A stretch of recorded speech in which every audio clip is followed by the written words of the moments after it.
আমরা বাংলাদেশকে সেদিকে নিয়ে যেতে চাই না। এটা একটা পছন্দের আমাদের প্রত্যেকটি দল বিভিন্ন চিন্তাধারা দর্শন থাকে, সামনে থাকবে ভবিষ্যতের চিন্তাধারা। এটা একটা পছন্দের আগামী নির্বাচনে আপনারা যে যা চান সেটা করতে পারবেন। আমাদের কিন্তু জনগণের কাছে যেতে হবে। সবাইকে জনগণের কাছে না গিয়ে আমরা যে এখানে আবার আগে মানে গণতন্ত্র বলতে বোঝাচ্ছে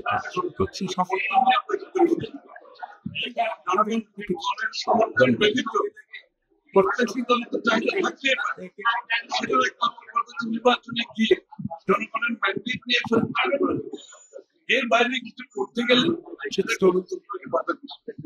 বাংলাদেশের মানুষের বহুদিন মালিকেরা ফিরে পাওয়ার যে প্রত্যাশা ভোটের মাধ্যমে নির্বাচিত সরকার সুযোগ তৈরি করবে, যেটা এই সরকার সংসদ তৈরি করতে দায়বদ্ধ থাকে, সেটা যত বিলম্বিত হবে দেশ তত বেশি ক্ষতিগ্রস্ত হবে।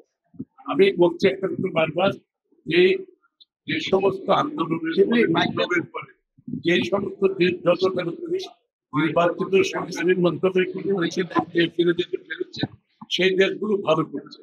আর যারা বিভক্তির মাধ্যমে বিলম্বিত করেছে সেই দেশগুলোতে আপনি দেখবেন সিভিল ওয়ার হচ্ছে, সেখানে সমাজে বিভক্তি চলছে এবং অর্থনৈতিকভাবে বন্ধ হয়ে গেছে, গণতন্ত্র দূরের